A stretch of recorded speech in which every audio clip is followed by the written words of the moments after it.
Peristiwa Malapetaka 15 Januari atau lebih dikenal sebagai peristiwa Malari merupakan peristiwa kerusuhan yang melanda ibu kota Jakarta. Peristiwa itu melibatkan demonstran dari kalangan mahasiswa, yaitu Dewan Mahasiswa Universitas Indonesia (DMUI).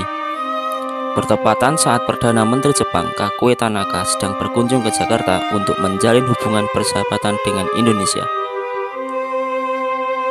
Demonstrasi kemudian meluas menjadi kerusuhan sosial dikarenakan banyaknya masyarakat, utamanya pemuda dan anak-anak, yang turut serta melakukan demonstrasi sehingga terjadi peristiwa-peristiwa anarkis. Segala sesuatu yang berkaitan dengan Jepang tidak luput dari aksi mereka. Mobil-mobil, motor, serta gedung-gedung yang dianggap berbau Jepang dibakar. Keadaan semakin tidak terkontrol ketika massa juga mulai menjarah toko-toko dan pasar. Akibat peristiwa itu, sekurang-kurangnya 11 orang meninggal, 300 orang luka, dan 775 orang ditahan. Sebenarnya, apa yang terjadi? Permasalahan investasi dan penebusan dosa-dosa Jepang. Pembenahan infrastruktur serta perbaikan ekonomi merupakan agenda utama Presiden Soeharto. Hal ini dikarenakan tingginya angka inflasi yang menyebabkan kesengsaraan rakyat. Untuk itu, Indonesia membutuhkan investor yang bersedia mengucurkan dananya dalam jumlah besar. Amerika Serikat dan Jepang merupakan dua negara yang potensial untuk membiayai mega proyek di Indonesia. Jepang merupakan negara yang tidak asing bagi Indonesia. Semasa Indonesia masih dijajah oleh Belanda, Jepang hadir dan mengklaim sebagai saudara tua yang menyelamatkan Indonesia dari belenggu penjajahan. Akan tetapi, rupa-rupanya Jepang tidak berbeda dengan negara-negara yang lain. Jepang membidik Indonesia sebagai kawasan yang mampu menyediakan bahan baku untuk industrinya, sekaligus menancapkan imperialismenya di Asia, serta menjadikan Indonesia sebagai daerah strategis untuk menghadapi Perang Dunia yang kedua. Jepang juga dikenal sebagai penjajah yang cukup kejam dalam memori masyarakat Indonesia, terutama dalam kegiatan Romusha dan cara mereka memperlakukan wanita Indonesia sebagai pemuas nafsu tentara Jepang. Kondisi inilah yang kemudian coba diperbaiki oleh Jepang dengan memberikan modal terhadap beberapa proyek pembangunan Orde Baru pada tahun 1973. Jepang mengucurkan kurang lebih 534 juta dolar Amerika untuk menopang pembangunan ekonomi Indonesia. Akan tetapi, tanpa disadari menimbulkan bibit-bibit kecemburuan pengusaha lokal pribumi disebabkan perlakuan istimewa terhadap pengusaha-pengusaha Jepang. Meletusnya Malari.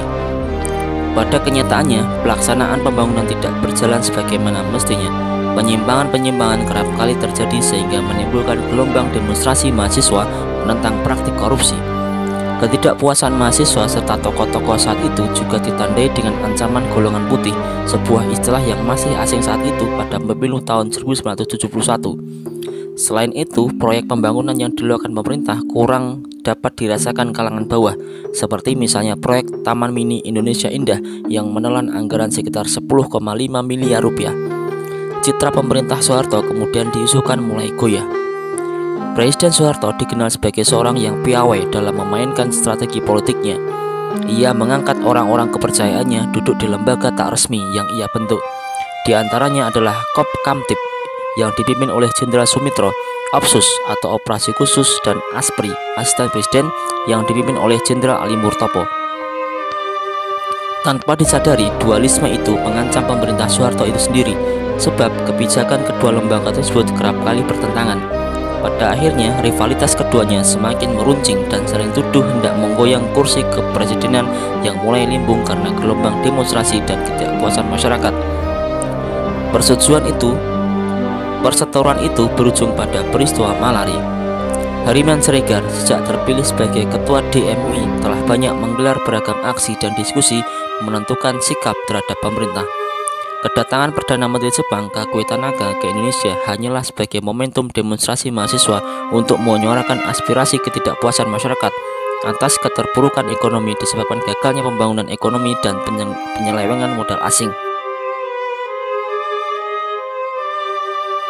Demonstrasi diawali dari berkumpulnya para mahasiswa di Bandara Halim Perdana Kusuma pada tanggal 14 Januari 1974 sore untuk berdemo menyambut kedatangan Tanaka untuk menyampaikan memorandum, tetapi gagal. Kemudian pada tanggal 15 Januari tahun 1974, mahasiswa berkumpul menuju kampus Universitas Trisakti. Bercampurnya mahasiswa dengan massa non-kampus menyebabkan dua versi peristiwa Malari. Pertama, mahasiswa kembali lagi ke kampus usai mendengar kabar terjadi kerusuhan di berbagai tempat yang menjurus anarkis seperti pembakaran, perusakan gedung, dan penjarahan. Versi yang kedua, menurut versi pemerintah saat itu, mahasiswa ikut turun ke jalan dan menyebabkan Jakarta memanas. Pasar Senen merupakan kawasan yang terparah karena hampir mayoritas toko rusak dan dijarah. Peristiwa tersebut kemudian dikenal sebagai peristiwa Malapetaka 15 Januari atau Malari yang telah mencoreng pemerintah di mata internasional, terutama Jepang. Presiden Soeharto kabarnya enggan untuk membicarakan peristiwa yang hampir menggoyang pemerintahannya tersebut.